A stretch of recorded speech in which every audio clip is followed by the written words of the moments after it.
Olá, seja muito bem-vindo, muito bem-vinda a mais esse dia de leitura. Vamos dar continuidade aos 7 hábitos das pessoas altamente eficazes. Círculo das preocupações. Círculo da influência.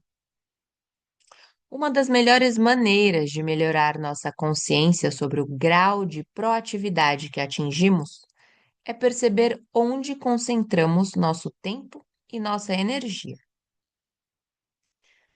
Todos temos um amplo espectro de preocupações: saúde, filhos, problemas profissionais, dívida externa, guerra nuclear. Podemos separá-las das coisas com as quais não temos um envolvimento mental ou emocional maior, criando um círculo de preocupações. Círculo das preocupações. Conforme olhamos para o que se encontra dentro do nosso círculo de preocupações, fica claro que existem coisas sobre as quais não temos controle efetivo e outras em que podemos interferir. Vamos então separar umas das outras, colocando as últimas dentro dos limites do círculo de influência, um pouco menor. Ao determinar em qual dos dois círculos concentramos a maior parte de nosso tempo e energia, podemos descobrir muito sobre nosso grau de proatividade. Foco proativo. A energia positiva aumenta o círculo de influência. As pessoas proativas concentram seus esforços no círculo de influência. Elas mexem com as coisas que podem modificar. A natureza de sua energia é positiva, engrandecedora e ampla, o que leva ao aumento do círculo de influência.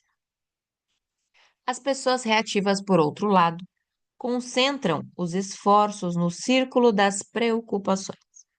Seu foco recai na fraqueza dos outros, nos problemas do meio ambiente, nas circunstâncias que fogem a seu controle. Este foco resulta em atitudes acusatórias e lamentações, linguagem reativa e postura de eterna vítima. A energia negativa gerada por esta postura, somada à negligência em relação aos setores em que poderiam atuar, provoca o encolhimento do círculo de influência. Foco reativo. A energia negativa reduz o círculo de influência. Enquanto trabalhamos no âmbito do nosso círculo de preocupações, permitimos que os elementos pertinentes a ele nos controlem. Não tomamos as iniciativas proativas necessárias para provocar mudanças positivas. Em um trecho anterior, contei o caso do meu filho, que teve problemas escolares sérios. Sandra e eu estávamos profundamente preocupados com a aparente fraqueza e como o modo como as outras pessoas o tratavam. Mas estas coisas faziam parte do nosso círculo de preocupações. Enquanto focalizamos nossas energias nesses aspectos, fomos incapazes de progredir. Apenas exacerbamos sentimentos como a inadequação e impotência, além de aumentar a dependência de nosso filho. Apenas quando começamos a trabalhar dentro do círculo de influência, focalizamos nossos próprios paradigmas. Começamos a criar uma energia positiva que modificou nosso modo de ser e, com o passar do tempo, influenciou também nosso filho. Ao voltarmos a atenção para nós mesmos, em vez de ficarmos restritos às condições externas, fomos capazes de modificar estas condições. Em função da posição, fortuna, atividade ou ligações, existem certas circunstâncias nas quais o círculo de influência de alguém é maior do que seu círculo de preocupações. Esta situação reflete uma miopia emocional auto-infligida, outra manifestação de um estilo de vida egoísta e reativo, focalizado no círculo de preocupações. Apesar de a prioridade poder recair sobre o uso de sua influência, as pessoas proativas possuem um círculo de preocupações que é, no mínimo, tão grande quanto o seu círculo de influência, aceitando a responsabilidade pelo uso eficaz de sua influência. Controle direto, indireto e inexistente. Os problemas que enfrentamos encaixam-se em uma das três categorias seguintes: controle direto, problemas que envolvem nosso próprio comportamento. Controle indireto, problemas que envolvem o comportamento dos outros. E controle inexistente, problemas em que não podemos interferir, como o nosso passado ou realidades situacionais. A abordagem proativa representa o primeiro passo para a solução dos três tipos de problemas no âmbito do nosso círculo de influência atual. Problemas que envolvem o controle direto são resolvidos quando trabalhamos em cima de nossos hábitos. Estes estão, obviamente, dentro de nosso círculo de influência. Eles formam as vitórias internas dos hábitos 1, 2 e 3. Os problemas de controle indireto são resolvidos pela modificação de nossos métodos de influência. Eles representam as vitórias públicas dos hábitos 4, 5 e 6. Já identifiquei pessoalmente mais de 30 métodos distintos de influência humana, tão diferentes entre si como a empatia e o conforto, tão distantes como o exemplo e a persuasão. A maioria das pessoas possui apenas 3 ou 4 desses métodos em seu repertório, começando geralmente pela argumentação, e caso esta não funcione, passando para o afastamento ou a discussão. Como liberta aceitar a ideia de que posso aprender novos métodos de influência humana, em vez de tentar constantemente usar métodos antigos e ineficazes para melhorar uma outra pessoa. Problemas de controle inexistente implicam assumir a responsabilidade de mudar nossa atitude em relação ao que não podemos modificar, aprender a sorrir, a aceitar de modo genuíno e pacífico estes problemas, aprender a conviver com eles, apesar de não gostarmos do fato. Desta forma, impedimos que estes problemas nos controlem. Agimos de acordo com a máxima contida na oração dos Alcoólicos Anônimos. Senhor, dai-me a coragem para mudar as coisas que podem ser mudadas, a serenidade para aceitar as coisas que não podem ser mudadas e a sabedoria para distinguir umas das outras. O primeiro passo para a solução de um problema, seja de controle direto, indireto ou inexistente, está ao nosso alcance. Modificar nossos hábitos, modificar nossos métodos de influência e modificar o modo como vemos os problemas de solução inexistente são metas contidas dentro de nosso círculo de influência. Expandindo o círculo de influência. É inspirador perceber que, ao escolhermos nossa reação em uma circunstância, afetamos intensamente esta mesma circunstância. Quando modificamos parte de uma fórmula química, alteramos a natureza do resultado. Trabalhei em uma organização por vários anos sob a liderança de uma pessoa muito dinâmica. Ele conseguia antecipar as tendências.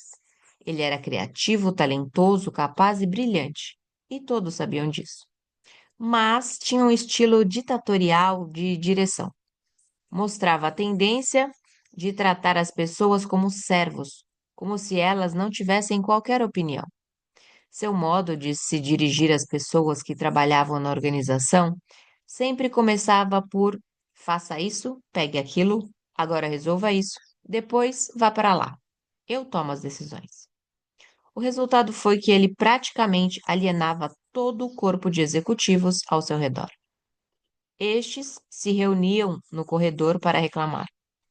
As discussões eram sempre muito sofisticadas, muito articuladas, como se eles estivessem tentando resolver o impasse criado pela situação. Mas eles não passavam desse ponto, tirando o corpo fora das responsabilidades, escudados pelas fraquezas do presidente. Você não pode imaginar o que aconteceu desta vez, alguém falou um dia. O presidente veio até meu departamento. Eu estava com tudo pronto, só que ele entrou e deu ordens completamente diferentes. Todo o serviço que eu realizara durante meses estava descartado, sem mais nem menos. Nem sei como consigo continuar trabalhando para ele. Quantos anos faltam para que se aposente? Ele tem apenas 59 anos, alguém argumentou. Acha que consegue aguentar mais 6 anos? Sei lá. Esse é o tipo de sujeito que não vai querer se aposentar de qualquer modo. Um dos executivos, contudo, era proativo. Agia em função de valores e não de sentimentos. Ele tomou a iniciativa, estudou, procurou compreender e antecipar os desdobramentos da situação. Não fez vista grossa para as deficiências do presidente, mas, em vez de criticá-las, procurou compensá-las. Onde este era fraco, em matéria de estilo, o executivo buscava estimular seu pessoal de modo a tornar tais deficiências irrelevantes.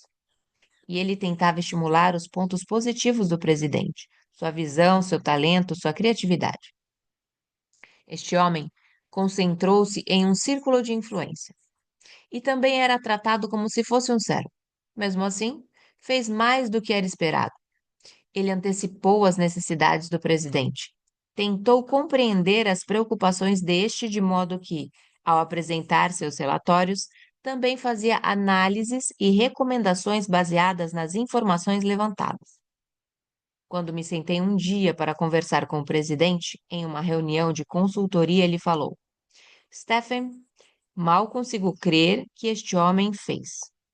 Mal consigo crer no que este homem fez. Ele não apenas forneceu as informações solicitadas, como reuniu dados suplementares, por sinal, exatamente do que precisávamos.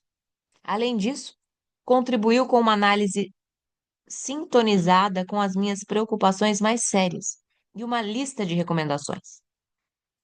As recomendações são coerentes com a análise e esta se harmoniza com os dados. Ele é notável. Como fico contente por não precisar me preocupar com este setor da empresa. Na reunião seguinte, era faça isso e faça aquilo para todos os executivos, menos um. Quando se tratava daquele homem, a frase era: qual é a sua opinião?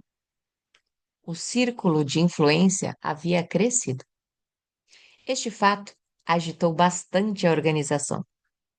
As cabeças reativas começaram a fazer rodinhas para despertar seu despeito naquele homem proativo.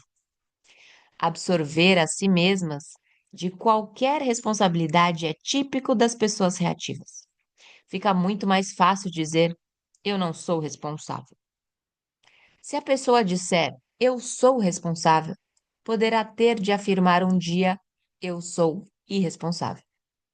Seria doloroso demais para a pessoa dizer que possui a capacidade de escolher qual atitude tomar e que sua decisão resultou no envolvimento de uma situação desgastante, conflituosa, negativa, especialmente se durante anos esta pessoa acostumou-se a eximir-se das responsabilidades pelos resultados de seus atos, escondendo-se atrás dos defeitos e fraquezas alheios.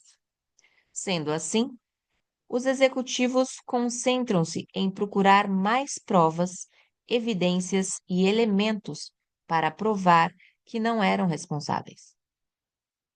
Aquele homem, contudo, foi proativo em direção aos colegas também.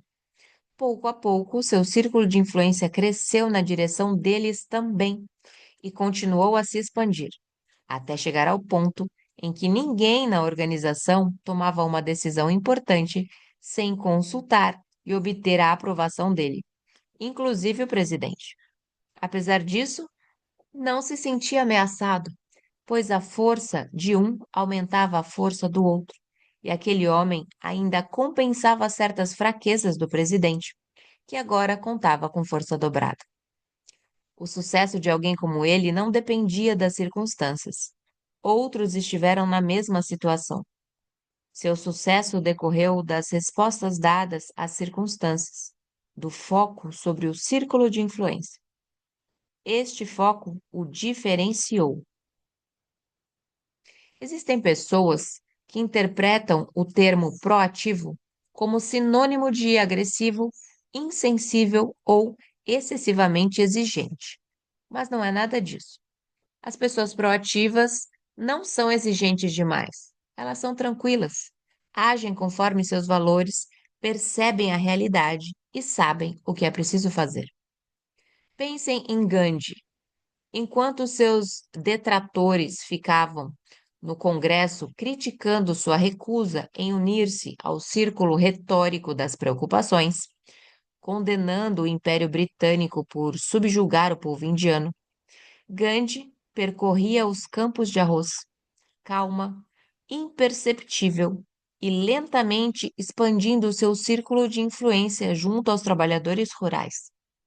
Uma imensa onda de apoio, confiança e fé percorreu o país, seguindo seus passos.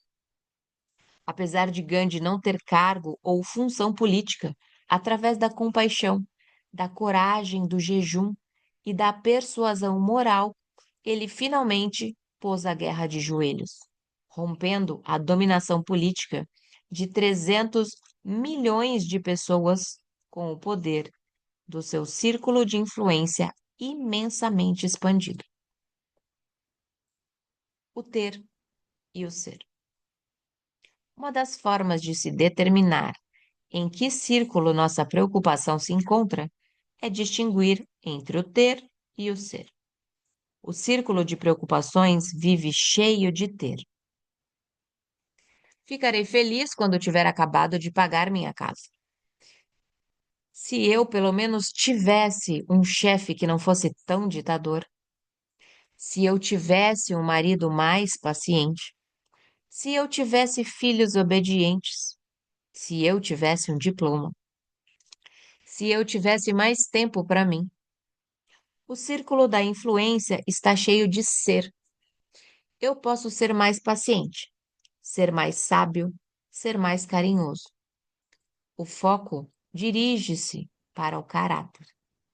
Sempre que achamos que o problema está lá fora, este pensamento em si é o problema. Damos ao que está lá fora o poder de nos controlar. A mudança de paradigma precisa acontecer de fora para dentro. O que está lá fora precisa mudar antes que nós possamos mudar. A abordagem proativa prescreve a mudança de dentro para fora. Ser diferente e, ao ser diferente, alterar positivamente o que está lá fora. Eu posso ser mais engenhoso, posso ser mais diligente, posso ser mais criativo, posso ser mais compreensivo. Uma das minhas histórias favoritas encontra-se no Antigo Testamento, que faz parte da tradição judaico-cristã fundamental para a nossa cultura. Trata-se da história de José, vendido como escravo no Egito pelos irmãos, quando tinha 17 anos. Dá para imaginar como seria fácil para ele sentir pena de si mesmo, como servo de Putifar, concentrando-se nos defeitos dos irmãos, de seu amo e em tudo aquilo que lhe faltava? Mas José era proativo. Ele lutava para ser, e dentro de pouco tempo, ele era o encarregado do palácio de Putifar. Foi encarregado de cuidar de todos os bens de Putifar, porque a confiança depositada nele era imensa. Ele chegou, então, chegou o dia em que José se viu às voltas de uma situação difícil e se recusou a comprometer sua integridade. Como resultado, ele foi injustamente aprisionado por 13 anos. Mais uma vez, ele foi proativo. Trabalhou no círculo menor, no âmbito do ser e não do ter. E em pouco tempo estava administrando a prisão e logo o Egito inteiro, obedecendo apenas ao faraó. Sei que esta ideia representa uma mudança de paradigma dramática para muitas pessoas. É muito mais fácil acusar outras pessoas. O condicionamento ou as circunstâncias por nossa situação estagnada.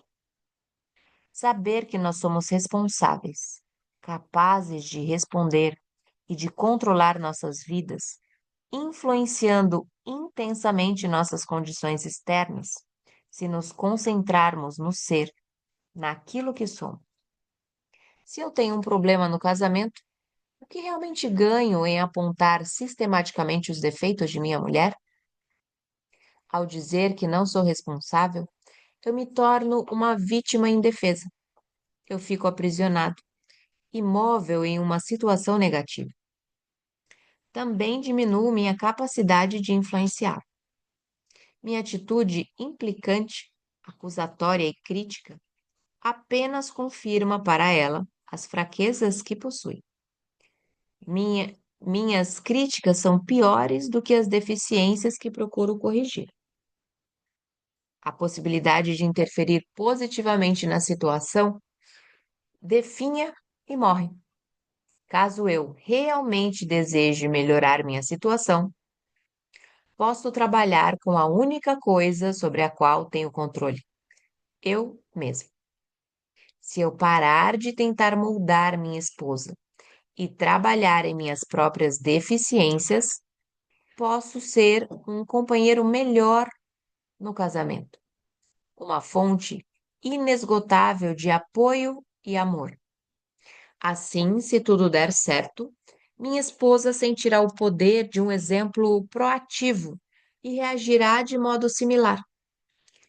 Caso ela reaja bem ou não, a maneira mais positiva possível para influenciar a situação encontra-se em um trabalho digno, em um trabalho dirigido a mim.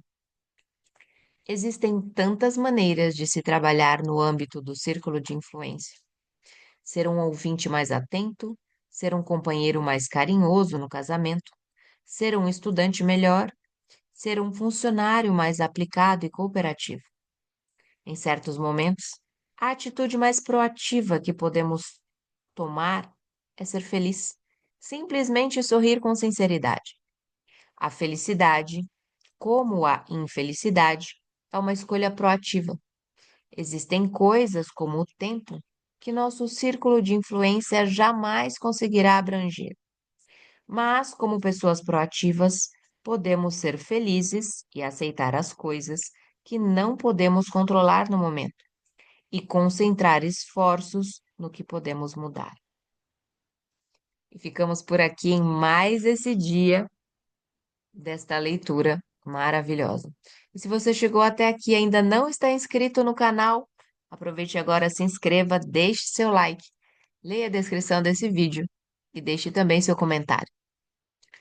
Não se esqueça de enviar este vídeo para alguém importante para você, que precisa também mudar alguns paradigmas em sua vida.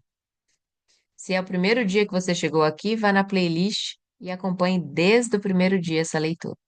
Um beijo no seu coração, eu sou Vanessa Luz e nos encontramos por aqui numa próxima leitura.